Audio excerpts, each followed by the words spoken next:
Hi Libra, this is Jav. Welcome po sa ating channel. At ito ay inyong daily gabay tarot reading. Kung naka-resonate kayo, comment down. Kung hindi kayo naka-resonate, ibigay niyo po sa iba kasi channel reading po ito. This is for you, Libra.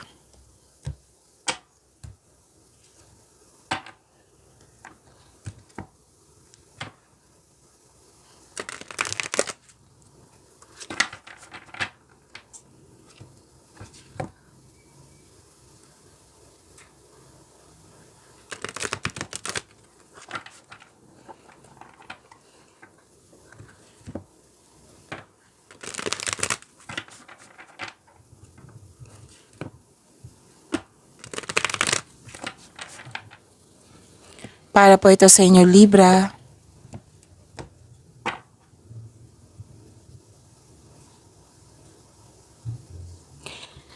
Maraming salamat po sa inyong patuloy na suporta at maraming salamat din po sa mga hindi nag-skip ng ads. Gamitin ang reading na ito bilang gabay lamang sa mga hindi pa nag-subscribe. Subscribe na po kayo at click bell notification para malaman nyo na may bago tayong video. Para sa mga gusto magpa-reading, comment po kayo ng personal reading. Again, comment kayo ng personal reading and check my reply sa comment section.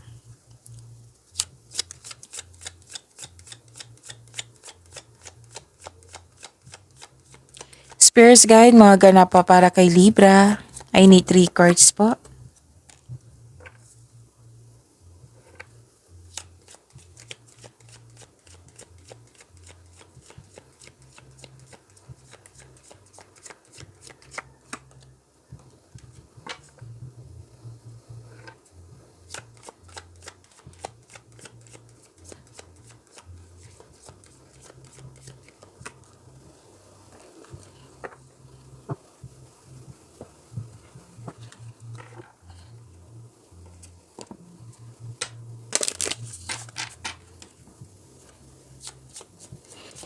Spirits Guide, Angels, Archangels, Guardian Angels, message pa para kay Libra.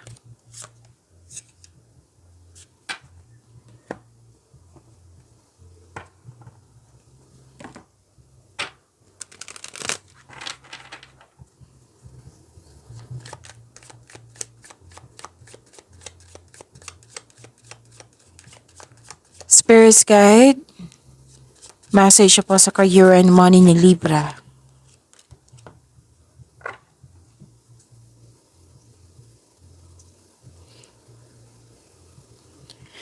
Libra, ganda nito. May opportunities na dumating sa inyo na kailangan nyong pumili, kailangan nyong magdesisyon, kailangan nyong gumawa ng best choices, best decision. Prepare yourself kasi may new beginning. Ang ilan sa inyo dito nasa new beginning na. Oo, na may na-hire dito kahit walang experience, may bagong simula, pwedeng kakasimula nyo lang sa trabaho, sa proyekto, sa negosyo, sa connection mo sa isang tao, bago simula sa relasyon, may new beginning po. At may concern kayo sa immature na tao, at may nakikita ko ditong humihingi ng atensyon sa iyo, na pwedeng bata or ito yung inner child mo. Wow, may harvest. Wow. So, claim nyo po. Pwedeng sweldo, pwedeng binayaran yung serbisyo po, pwedeng naging fast moving yung produkto nyo dyan, na magbibigay ito ng cash flow sa inyo. Wow, claim nyo po ha. May naalala kayo na loss of connection sa isang tao dito.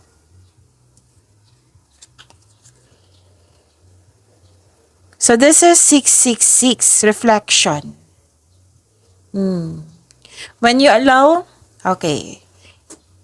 Angel whispers, when you allow time for reflection, you allow yourself to see where inner shifts are needed. It is time for you to look at your beliefs and ask, is this serving me or is it time for me to release this? Reflect, refocus, and readjust. So this is reflection, time for reflection. And this is affirmation. Let's read. As I refocus on what serves my highest good, I feel myself shift into my highest self. Okay. So, message for your career and money independence. So, manage money yourself. Independence guarantees security. Don't depend on others. So, independence. Manage money. Kumbaga, manage money, pwedeng save your money for security.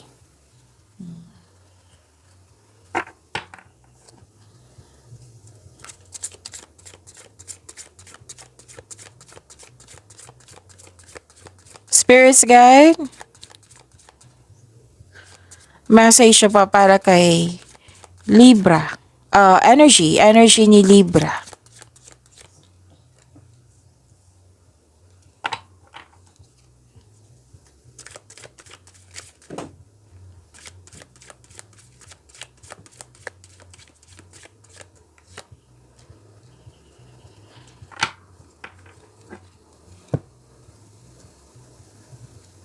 Kung may narinig kayo or may nakita kayong repeating message, meaning to say, pinupush ng cards niyan.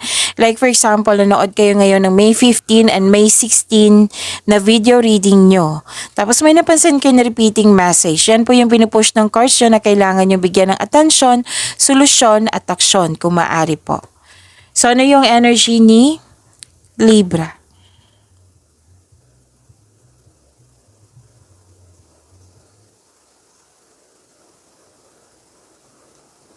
Okay.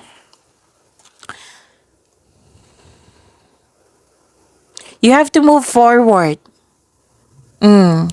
Actually, may ano dito, may parang pumipigil sa'yo. Like, may naisip ka sa nakaraan. Oo, may bumalik from the past, pwedeng literal, or may naalala kayo sa nakaraan. Tapos nahihirapan kayong to move on from the past. Kaya nga, ang nakunang nakita ko dito, you have to move on. You have to heal yourself. Actually, may kailangan kang hintayin na kailangan pong maging patient kayo. Kailangan setback, maghintay. Kasi may delay dito sa pwedeng travel or paglilipat lokasyon. Kung delay ito sa plano, you have to make change. Kailangan nyong gumawa ng plano. Kasi yan po yung magkakos ng delay sa pagkakaroon na it might be may tuto sa desisyon, plano, ideas. It might be nagkaroon kayo ng hesitation to take in action sa inyong mga plano. Ganon. So you have to move forward. Para may pagbabago po. Kung may naalala kayo sa nakaraan or may bumalik sa nakaraan, oo, or literal na bumalik yung galing sa nakaraan, kailangan mo mag-move forward, make change. Kumbaga, pagbalansa din sa emotion. Kasi may nakita ko dito hindi nagkasundo. Yung sabi ko kanina na nag-cause ng delay is yung hindi nagkasundo kaya hindi ka nagkaroon ng action or decision. Kasi yan yung nagkakause ng delay. Kailangan ng mahabang pasensya dito. Balance your emotions. Make change also. Pagalingin. Magkaroon ng healing. Habaan ng pasensya.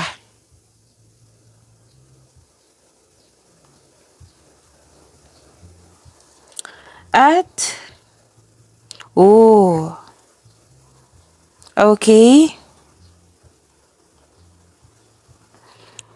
So, may mensahe na parating. Yung message na iyon, darating din po. Tapos, sabi po ng card dito, pwedeng excited ka dito kasi bibigyan mo siya ng agarang aksyon.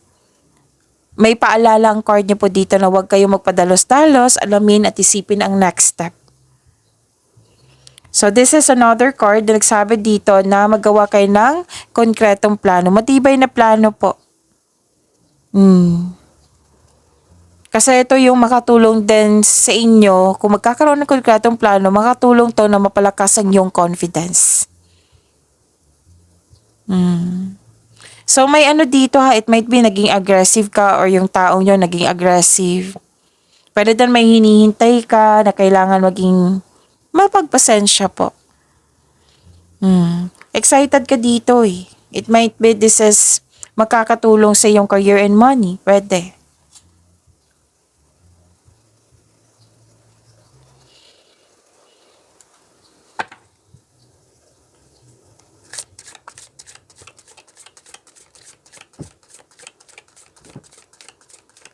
Spirits guide, career and money po ni Libra.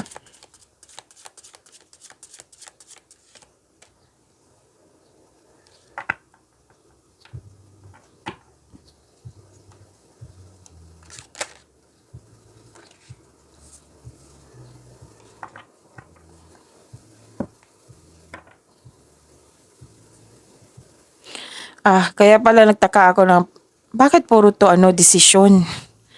Kasi may dumating na opportunity sa inyo. Unang sinabi ko, opportunities dumating sa inyo na kailangan nyong gumawa ng best decision or best choices. Nagtaka ako. Sa tatlong card, puro to desisyon na. Okay, so this is intellectual ambition. Sinabi din ng card na magaling kayo na leader. You have the authority. Nasunod yung gusto mo, nasunod yung plano mo, nasunod yung desisyon mo, ideas mo. You have, yung, nakikita ko dito, strong person ka, authority person ka. You want to win at all cost. Ginagamit mo ang katalinuhan o lohika para makamit ang tagumpay. Gumagawa ka ng aksyon upang manindigan. At makinig din kayo sa inyong intuition ha. So yan gumagawa ka ng logical na aksyon sa inyong layunin na maaring humantong sa pagiging sariling boss, pagtanggap ng promotion, pagkuha ng isang tungkulin sa pamumuno. Yes, leadership yung nakikita ko dito eh. Pwedeng may offer sa inyo na leadership role. Pwede din na mag-isa ka lang dyan sa inyong mga ginagawa at nagagawa mo ito ng mabuti na may positive outcome, nakilala ka. So this is recognition. Kumbaga, malaki ang tiwala ng tao sa'yo. Kaya nga may promotion ako nakikita dito. Pwedeng literal ito sa promotion na pagtaas ng posisyon. Pwede din na pagtaas ng kita, pagtaas ng sweldo, pagtaas ng allowance. Pwede din na ganun. Like for example, nagbebenta ka ng produkto. O dito tayo kay Libra. Kuha tayo kay Libra kasi magaling siya sa kanyang service. Maganda yung produkto niya. Magaling siya mag-sales talk. Yung nakita na patunayan ng mo sa mga tao na magaling ka. Kaya nga ang unang sinabi ng card dito, magaling ka na leader. So, kinikilala ka ng mga tao na malaki ang iyong kontribusyon. Mabuting kontribusyon na patunayan mo talaga. So, maaring nasa daan din ang mabuting balita sa mga legal na usapin. Okay, so this is very good. Claim niyo po.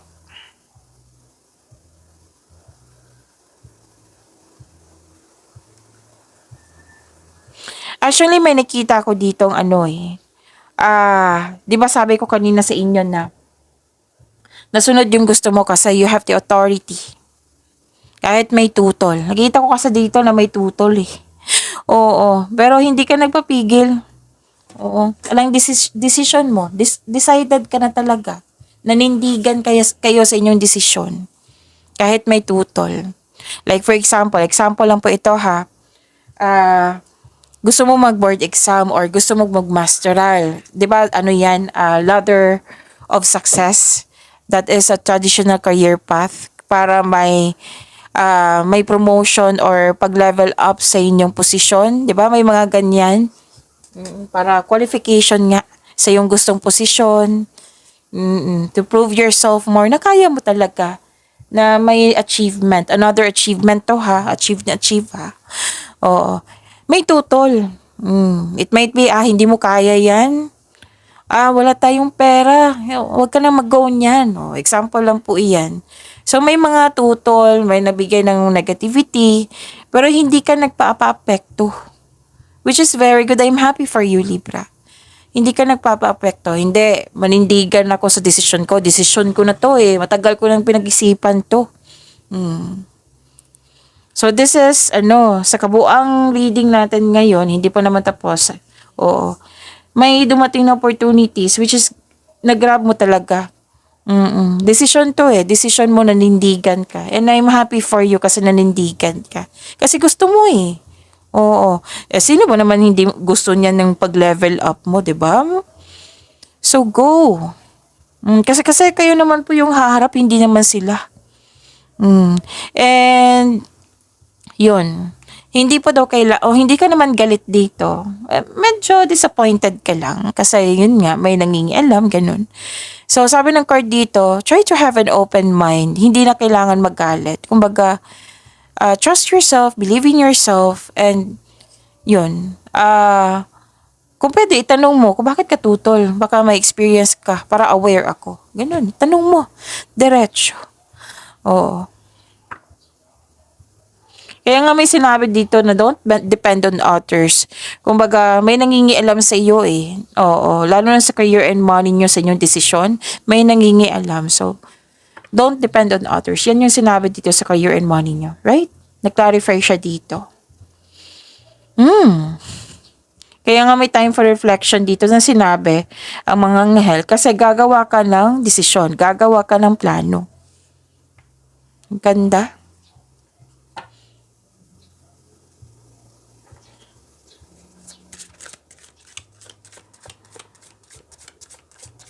Spirits guide, love life, self-love, partnership, and romance ni Libra.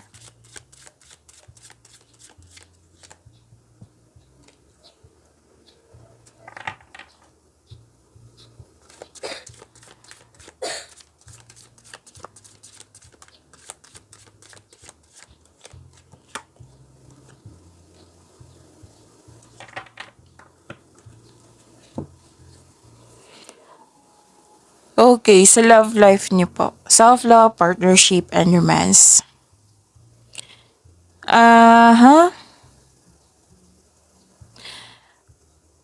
Posibleng may natanggap kayong pera. Kasi nakikita ko dito na nag-advise ang card na tanggap niyo ang pera, pwedeng na, kasi may sabi dito na kailangan ipon. Or, natanggap yung pera, inipon nyo, pwedeng nagasta. Kasi may nakita ko ditong materialistic. Pwedeng kayo ito, pwedeng concern mo sa isang tao na sobra sa paggasta. So, kung ikaw ito, you have to control it. Sayang naman yung dumating na pera. Oo. Kasi supposedly, dapat ipon to. Pwede din yung ipon nyo nagalaw, dahil sa naganap na materialism, or pwede din na yung concern mo ito sa isang tao na sobra sa paggasta. Or, pwede din to na lack of time. Kasi may concern din dito na nag-overspend sa trabaho, na walang panahon sa sarili at sa pamilya, sa partner. Pwedeng kayo ito ha, or pwedeng siya. Kaya nga nakikita ko yung pagod mo dito. Kaya pala may harvest dito. So I consider may natanggap kayong pera. So, you have to control it kung kayo ito. Wag sana mag-overspend sa pera. At wag sana mag-overspend sa trabaho. Di ba parati kang may concern sa nag-overspend sa trabaho? Or it might be this is your partner also. Some of you, hindi naman lahat ha. So, kung ikaw ito, you need to relax. Time for relax and balansehan ng oras. Love yourself more. Kumbaga, whether single ka man, may relasyon sa buhay mag-asawa ha. Sinabi dito. Or may tao dyan na hindi nagbigay ng halaga, na may complaint ka sa ganyan, ganun. At, this is okay.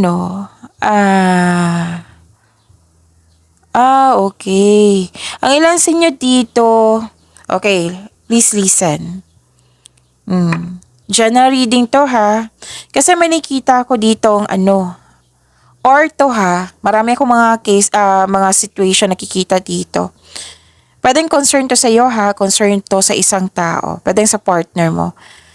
May sobra sa alak. Baka may mag-react na naman dito, Miss Jav, hindi naman ako mag-alak. Kaya nga general reading to eh. May nakita pa naman ako, yung partying too much, na-drain yung energy, yung sabi kanina na nag-overspend sa trabaho, Oo, nakaka-drain yan ng energy. So you have to relax talaga, na-drain yung energy mo dito. And may nakita rin ako dito na drain yung energy mo kasi may taong pasaway, yung nagkaroon kayo ng argument or boundary issues, hindi kayo nag-uusap. Kasi sumusobra na yung tao. Oo. Tapos may nakita rin ako dito ang taong nakipag-inuman, nakipag-flirt, magkakaroon ng affair. O, baka may mag-react na naman dyan, ha? Oo, na, hindi naman ako marunong uminom. Some of you naman. So, kung kayo itong na-tempt, may temptation kasi. Kung kayo ang na-tempt, then you have to choose inner peace. Kasi yan yung pinakamahalaga sa lahat, inner peace. Yung iwas na lang sa sakit ng ulo. Know your worth, protect your inner peace. Accept and move forward towards your goal. Okay? So yun, pagyamanin niyo po yung blessings sa binigay sa inyo, Libra. See you tomorrow. Maraming salamat po.